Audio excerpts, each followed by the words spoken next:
Olá, você internauta, amigo do nosso DGABC TV. Começamos agora mais uma edição do nosso programa Opinião. Este programa Opinião, primeiro, depois do segundo turno eleitoral, uma eleição emocionante, uma eleição que mobilizou aí o Grande ABC com 3 cidades que disputaram essa segunda etapa. E um cenário aí que alguns casos surpreendeu algumas pessoas, outros não, mas o fato é que nós tivemos 2 mudanças, né, na eleição de ontem e uma continuidade, né, quer dizer, do mesmo governo, embora com um novo candidato. Na verdade, são 3 candidatos novos que passam a comandar o passo a partir do ano que vem. Carlos Grana em Santo André, do Partido dos Trabalhadores, Lauro Michels, do PV em Diadema, e Donizete Braga, do PT em Mauá.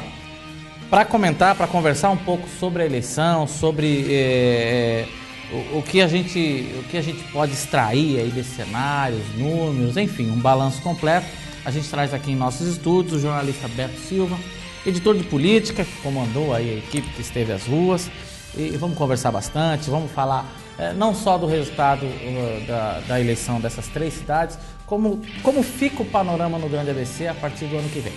Fica aí, o programa Opinião está no ar.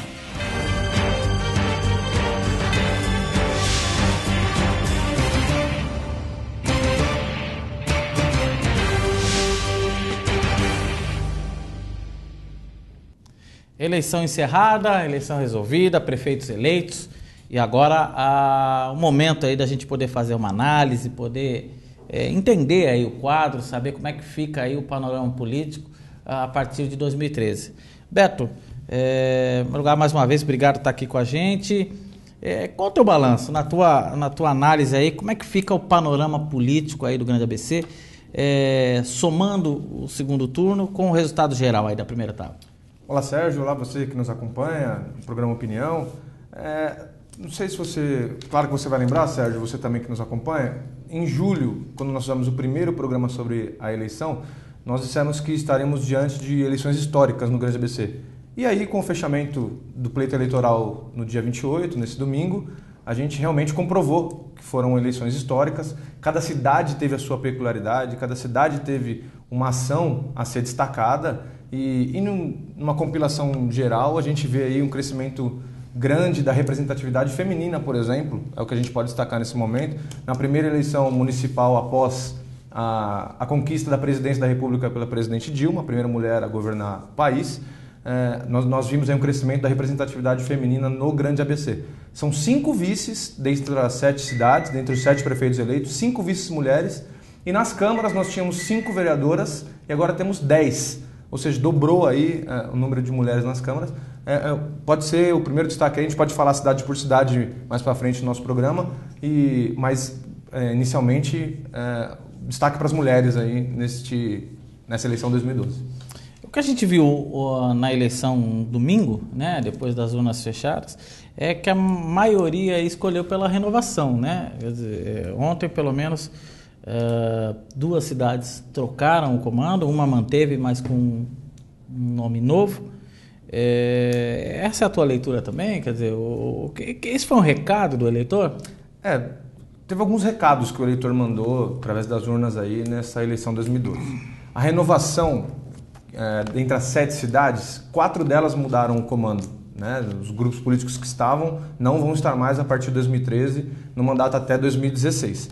São elas: Santo André, que o PT retorna, a população preferiu não manter o atual grupo do prefeito Aidan Ravin, preferiu o petista Grana, retornando aí depois de um ato de 4 anos do PT. São Caetano, um grupo PTBista que estava há 30 anos no poder, agora entrou Paulo Pinheiro do PMDB, apesar de ele ser um ex-PTBista, mas o sentimento é de que ele faça uma gestão um pouco diferente do que nós vimos até hoje, apesar da cidade ter bons números aí de DH, de saúde, educação. E Diadema, aí sim, uma renovação por completo. O PV de Lauro Michels entrando, saindo o grupo do PT, que perdura também por 3 décadas na cidade. E Ribeirão Pires, sai o grupo do prefeito Clóvis Volpi e entra o PMDB de Saulo Benevides. E aí no continuismo, né, nas cidades que vão ter governos de continuidade. São Bernardo, prefeito Luiz Marinho reeleito. Mauá, Donizete Braga, eleito pelo PT, vai defender o governo Oswaldo, de três mandatos aí, o prefeito à frente da cidade, com intervalo do Leonel Damo do PV. E Rio Grande da Serra, que o Gabriel Maranhão vai dar sequência ao trabalho desenvolvido pelo tucano Adler Kiko Teixeira. Uhum. Falando um pouco especificamente da eleição desse domingo, Beto, Santo André, a vitória de Carlos Grana, quer dizer, ele venceu no primeiro turno e manteve essa dianteira aí, embora as pesquisas mostraram aí nas últimas semanas um crescimento do atual prefeito Aïdan nas intenções de voto, mas o fato é que ele venceu, né? Com um grupo formado por ex-tucano, por o Paulinho Serra, por o terceiro colocado que resolveu apoiá-lo. Quer dizer, a tua opinião, o que significa essa vitória do Carlos Grana e como é que como é que vai ser a governabilidade, na sua opinião, do governo, da administração dele a partir do ano que vem? O Carlos Grana veio com um discurso de aproximação com o governo federal, que foi a tônica dos discursos petistas, não só da região, não só de São Paulo, mas no Brasil todo. Esse alinhamento com a presidente Dilma para trazer os recursos de Brasília para as cidades. Essa foi a tônica. Encaixou esse discurso e teve também a seu favor um governo que não foi bem avaliado pela população. Nós vimos nas pesquisas que o Diário do Grande ABC fez. A população reprovou, de certa forma, o governo Aïdan Ravin. Ele veio com uma proposta de mudança em 2008, de choque de gestão. Não conseguiu, talvez, expressar isso daí para a população, nos serviços públicos oferecidos. E nesse meio entrou o Carlos Grana. Agora, ele dividiu um pouco o governo, ele teve alguns parceiros nesse meio do caminho. O PDT de Raimundo Salles, um pouco mais ligado à direita, o partido não, mas a figura política sim. Paulinho Serra, que deixou o tucanato, foi para o PSD, uma briga ali no Ninho Tucano e também apoiou Grana. Aliado a isso, Sérgio, ele está também trazendo algumas figuras do PT do passado. Pregou renovação para tirar o governo Aïdan Ravin de onde está. Mas, por outro lado, está trazendo algumas figuras já conhecidas da cidade, do PT. Por exemplo, ex-prefeito João Vamileno, ex-vice-prefeita Ivete Garcia. Então, esse pessoal deve fazer parte da composição do governo do Grana. E aí, o alinhamento com o governo federal foi o que ele pregou durante toda a campanha. Muitos ministros vieram para fazer com que esse discurso fosse levado às ruas. E agora vamos ver se ele vai conseguir fazer virar realidade tudo isso. Como é que fica o futuro político do prefeito Aïdan Ravin? O prefeito Aïdan Ravin conseguiu algumas vitórias no legislativo nessa eleição. Seria interessante, ele montaria um grupo dele a partir de uma renovação de mandato. Como não conseguiu, fica difícil para ele agora, ele que foi vereador uma vez, prefeito uma vez, ele estava querendo consolidar um grupo político ligado a ele nesse momento, não conseguiu se reeleger, agora o futuro dele é uma incógnita, ele deve repensar o que ele deve fazer. A eleição para deputado em 2016 vai ser muito difícil, tanto para federal quanto para estadual. Todo mundo está de olho também nessa eleição, todo mundo já está pensando a partir desta segunda-feira, desse dia 29 de outubro, nas eleições de 2016. Ficou um cenário complicado para o prefeito Aïdan. Né? Quer dizer, o que ficou claro é que ele fica com pouco espaço, né? Quer dizer, mesmo uma candidatura estadual, quer dizer, sem ter aí o apoio da máquina, que faz muita diferença na hora de o candidato poder, enfim, ter apoios na cidade, quer dizer, ele fica totalmente sem uma perspectiva, né? E com possibilidade de ver sua carreira política estagnar, né? Ele já vem falando que ele tem seus negócios particulares, tem a sua clínica, tem outros rendimentos aí, ele já vem com esse discurso, muito em função também, esse problema do futuro político do prefeito Aïdan vem em decorrência do partido, do PTB. O PTB que tem nesse atual mandato 2 prefeituras, São Caetano e Santo André, e 4 vices, São Caetano, Santo André, Rio Grande da Serra e São Bernardo. Perdeu as 2 prefeituras e ficou só com 3 vices. É uma queda de rendimento do partido significativa e que tanto o prefeito Aïdan quanto o prefeito Aurico também, que perdeu o poder na cidade, tem que ficar de olhos abertos aí, tem que fazer uma conjuntura partidária, uma avaliação partidária para para ver o seu futuro aí em 2016, quem sabe figurar em algum legislativo ou parlamento paulista, talvez. Vamos falar agora de Diadema. Talvez a grande surpresa aí da eleição deste ano, não só do Grande ABC, né? Quer dizer, se falou muito dessa vitória do Lauro Michels. O Lauro Michels conseguiu um feito histórico, tirou o PT do poder depois de 30 anos. O que significa essa vitória do Lauro Michels, na sua avaliação? Significa, primeiro, a vitória do PV. Segundo, uma derrota histórica do PT, um grupo que está aí há 30 anos, teve um hiato de 4 anos com Gilson Menezes pelo PSB, mas que teve um início com o PT na oposição, mas depois aderiu ao governo, e uma meia derrota do PSDB, Sérgio. Meia derrota que eu digo porque o Lauro Michels, até o fim do ano passado, ele era do Ninho Tucano, ele teve alguns problemas de relacionamento com o ex-deputado e ex-prefeito José Augusto, ele saiu do partido para ser candidato a prefeito pelo PV, e se tivesse continuado, se o PSDB tivesse dado a oportunidade de ele ser candidato, talvez teria aí no comando da segunda prefeitura da região, coisa que não ocorreu. Então uma meia derrota para o PSDB também tem que ser computada no território diademense. E de qualquer forma, não dá para negar que o apoio do PSDB, de certa forma, foi fundamental para a vitória dele também, né? Meia derrota também, justamente por conta disso. É uma meia derrota do PSDB e uma meia vitória. A candidatura da Maridite, do PSDB, levou a disputa para o segundo turno e apoiou o Lauro Michels do PV no segundo turno. Foi importantíssimos os votos, transferência total, quase que total dos votos do Tucanato para o Lauro Michels, e retirando, inclusive, 11 mil votos do prefeito Mário Reale do primeiro turno. No primeiro turno ele teve uma fatia do eleitorado, ele diminuiu no segundo turno, perdeu 11 mil votos na transição do primeiro para o segundo turno. Enfim, meia vitória e meia derrota para o PSDB de Diadema. Mesma pergunta que eu fiz em relação ao Aidan Ravin. Dá para visualizar o futuro político do Mário Reale? Mário Reale sempre foi um quadro mais técnico, ele já tem uma carreira um pouco mais consolidada no meio político.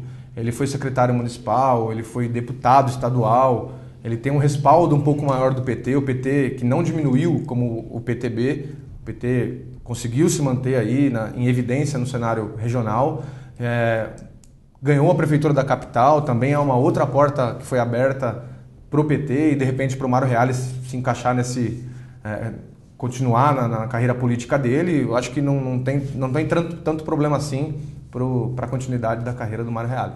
Acha que ele pode tentar novamente sair deputado estadual, numa dobradinha com o Felipe, a federal, daqui a 2 anos?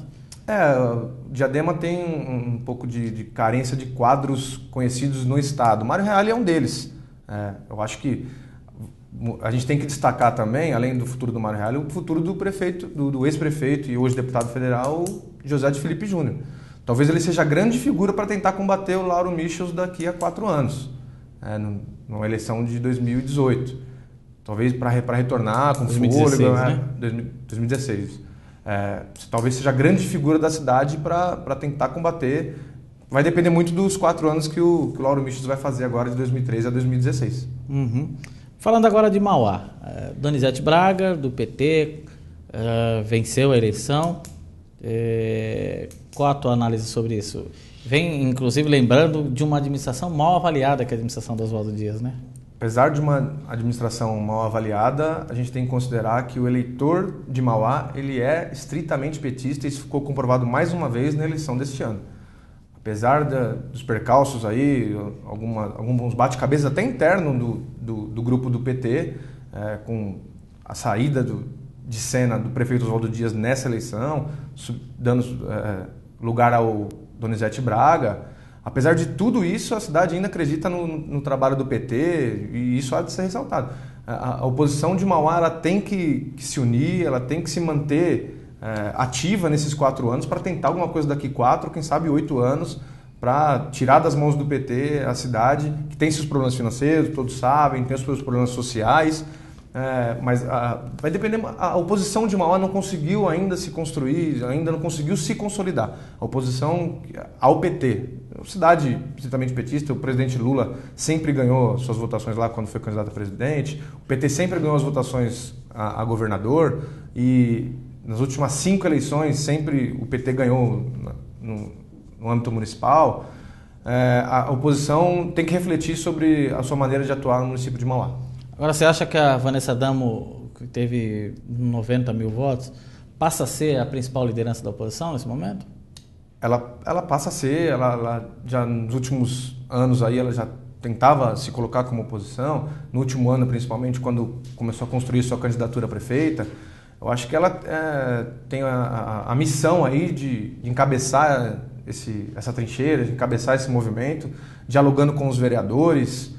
E é uma missão difícil, mas eu acho que alguém tem que fazer esse papel e esse alguém tem que ser ela por ter ficado no embate direto aí com Donizete Braga nessa eleição. Também falando um pouco do futuro político dela. Ela é deputada estadual, né? Você acha que ela deve sair para uma reeleição de deputada estadual? Lembrando que ela foi reeleita deputada estadual já num governo petista, né? Então ela já garantiu um mandato de deputada estadual num governo petista. Você acredita que ela possa tentar mais um mandato? A oposição de Mauá tem seus 40%, 45%, tem uma boa fatia do eleitorado de Mauá, ela vai tentar o terceiro mandato, talvez não corra tanto risco, porque essa é uma figura representativa da oposição, ela tem o respaldo de um grupo político grande ali em Mauá, não tem problema de ser reeleita daqui a 2 anos para dar até continuidade a essa questão de oposição, de fazer frente, de combater a administração de Donizete que vai vir por aí. Agora, o que ficou claro aí nas 3 cidades, Beto, e em boa parte aí do país, foi mais uma vez o grande número de eleitores que deixou de votar, né? Quer dizer, mais uma vez a abstenção altíssima, né? Perto de 1/3 do eleitorado, o que demonstra de fato que o eleitor, de alguma forma, expressou aí sua saturação, aí seu cansaço com os atores políticos, né? É verdade. O eleitor cada vez mais politizado, cada vez mais interessado em política, cada vez mais antenado nas ações das administrações públicas. Mais um recado nas urnas aí. No Grande ABC, por exemplo, foram 29% entre abstenções, votos brancos e votos nulos. Ou seja, 29%, quase 1/3 da população rejeitou os políticos. O que dá aí uma média de 340 mil pessoas. Para você ter uma ideia do que isso representa um eleitorado todo de Diadema, uma cidade inteira que ficou de fora da eleição no segundo turno. É bastante representativo. Isso faz com que até o TSE, o Tribunal Superior Eleitoral, na figura da sua presidente atual, Carmen Lúcia, já revê, eu acho que eles têm uma obrigação, uma missão aí pela frente, de tentar rediscutir o voto obrigatório no Brasil. A gente não está aqui defendendo voto obrigatório ou não, não é isso, mas eu acho que tem que se abrir essa discussão, essa janela, ela é inerente e eu acho que não há momento mais adequado para que isso ocorra se não for esse. Uhum. Agora, fazendo um balanço aí, levando em conta também o primeiro turno, nas 7 cidades, a gente chega ao número de que o partido, o maior vencedor dessa eleição, mais uma vez foi o PT, com 3 cidades, logo atrás vem o PMDB com 2, o PV com 1 e o PSDB com também uma cidade.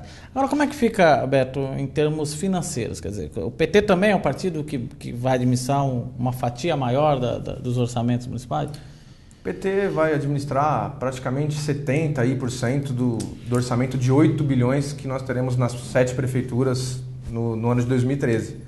É um valor considerável, é um grande passo dado para uma candidatura do PT em âmbito estadual em 2014. A gente sabe que eles tentaram fazer esse cinturão vermelho, não só no Grande ABC, mas na região metropolitana.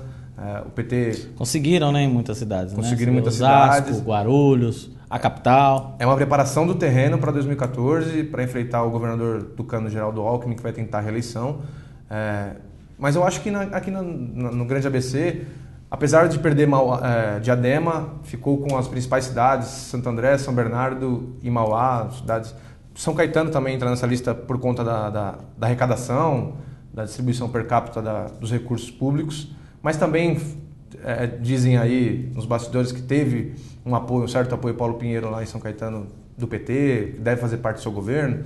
Enfim, também beliscou alguma coisa por ali em São Caetano. O PT é o grande vencedor dessas eleições e aí eu considero o PTB o grande derrotado. Tinha 2 prefeituras, perdeu as 2, tinha 4 vices, perdeu 1, ficou só com 3. E o PV, PSDB se mantiveram, apesar do PSDB ter encolhido nas câmaras, no executivo eles se mantiveram. O PV também manteve uma prefeitura, perdeu Ribeirão Pires, mas ganhou Diadema. E essa é a primeira eleição municipal, Beto, depois que a lei da ficha limpa passou de fato a funcionar, né? E causou aí algum tipo de impacto nas candidaturas, né? Quer dizer, que balanço que você faz também da lei nessa eleição municipal? É verdade. Das 36 candidaturas majoritárias aos passos aí da região, 3 delas atualmente estão impugnadas, ainda há recursos no TSE, no Tribunal Superior Eleitoral, mas o fato é que pela ficha limpa, 3 candidaturas foram impugnadas nessa eleição. São elas Dedé, em Ribeirão Pires, o Vladão, em Diadema, e Diniz Lopes, em Mauá. O que ocorre? Depois da lei de responsabilidade fiscal, que colocou mais atribuições, colocou mais responsabilidade na mão dos governantes e dos agentes públicos, veio a lei da ficha limpa, que também requer um cuidado maior na colocação na execução orçamentária, na execução das licitações, na contratação de empresas, aplicação do dinheiro ao funcionalismo público, enfim, uma série de responsabilidades que estão na mão dos governantes, que fazem com que eles tenham maior capacidade, né, se preparem melhor para o cargo e tenham todas as suas atribuições, as suas contas têm que ser aprovadas pelo Tribunal de Contas. Enfim, está cada vez mais difícil ser prefeito, ser vereador, por conta desses gastos que têm que ser bem aplicados, a fiscalização rigorosa, a ficha limpa veio para ficar, e eu acho que é uma contribuição maior ainda para a democracia e para que o cidadão seja representado de uma melhor forma. Ele que escolhe os seus representantes, ele tem que ser bem representado onde ele escolheu os seus candidatos.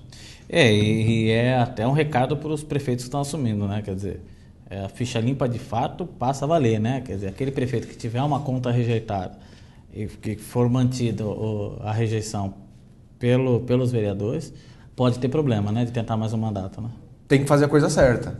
E aí entra a fiscalização, entra uma série de coisas que evitam o mal feito no serviço público. É mais um ganho para a política brasileira, que é tão mal vista pelos eleitores, como a gente acabou de comentar. Quase 30% deles rejeitam, né, ou esse modelo ou os políticos, e a ficha limpa ela acrescenta um pouco nesse sentido. Uhum. Falar um pouco da idade média aí dos prefeitos eleitos. A gente tem o Lauro Michels aí com 30 anos, né, dessa eleição, o mais jovem da região, assumiu o passo. Qual é esse balanço aí, Beto? Fala um pouco. Diminuiu a idade média dos prefeitos eleitos? A idade média diminuiu um pouco, 8 anos na média. O mandato atual, os 7 prefeitos atuais, têm idade média de 54 anos. Do próximo mandato, 2013, 2016, a média é de 46 anos. Lauro Michels é o mais novo, PV de Diadema, 30 anos. E o mais experiente aí, Paulo Pinheiro, de São Caetano, PMDB, 69 anos. A título de curiosidade, Sérgio, a gente pegou aqui o prefeito do Brasil, mais velho, de Aguaí, na cidade de Aguaí, em São Paulo, Tião Biaso, do PMDB. 89 anos foi eleito neste ano. E o mais novo, na cidade de Chaval, no Ceará, 21 anos, Pacheco Neto, do PSD, do prefeito Kassab. Então, quer dizer, o mais novo, 21 anos, e o mais velho, 89 no Brasil. De todas as idades, né? Agora, já que você falou do prefeito Kassab, falar um pouco também da eleição da capital, né? Quer dizer, Fernando Haddad, PT volta a comandar a capital depois de 8 anos. Que dá para esperar dessa relação entre o prefeito Haddad, prefeito eleito, com o Grande ABC, na sua opinião? Temos um canal aberto aí, prefeito petista Haddad em São Paulo, prefeito Luiz Marinho, petista em São Bernardo, ele que é o líder regional do PT, e ele pode fazer essa interlocução capital-região. E aí a gente vai ter que eles vão ter que se despir um pouco das vaidades partidárias, das cores, das legendas, para tentar contribuir com o Grande ABC como um todo, não só na interlocução com as cidades petistas. A gente acredita muito nisso. Eu acho que o canal está aberto, a porta está aberta, a gente prega isso, a capital faz limite aí com 4 ou 5 municípios do Grande ABC, é uma área conurbada, do lado de uma rua é uma cidade, do outro lado é outra cidade, as pessoas convivem entre si, os problemas são os mesmos. Eu acho que esse diálogo tem que ser franco e aberto, e essa interlocução com certeza vai ser feita pelo prefeito Luiz Marinho. Aliás, o prefeito Marinho negou aqui que possa ser candidato a governador. Você acha que com mesmo esse resultado ele de fato não é candidato a governador daqui a 2 anos? Você acha que o Padilha, aí, o atual ministro da Saúde, é o nome da vez? Eu acho que o PT estadual, mais do que o PT, o ex-presidente Lula encontrou uma fórmula, não mágica, mas é uma fórmula política para encaixar os seus candidatos aí, pregando renovação. O prefeito eleito Haddad não era tão conhecido do eleitorado geral, ele era mais conhecido pela pessoa que acompanha mais minuciosamente a política de Brasília, a política no Palácio dos Bandeirantes, a política nas suas prefeituras locais aí. Vale lembrar que ele começou com 3% das intenções de voto. Começou com 3%, super baixo. Por indicação do presidente Lula, diretamente influenciado aí, comprou algumas brigas dentro do PT, inclusive com a senadora Marta Suplicy, hoje ministra da Cultura. Ele enfrentou algumas alas do PT para colocar o Haddad lá. E eu acho que esse quadro de renovação, esse novo nome, também pode ser uma saída para o PT daqui a 2 anos para disputar o Palácio dos Bandeirantes, para disputar o governo federal, o governo estadual, desculpe.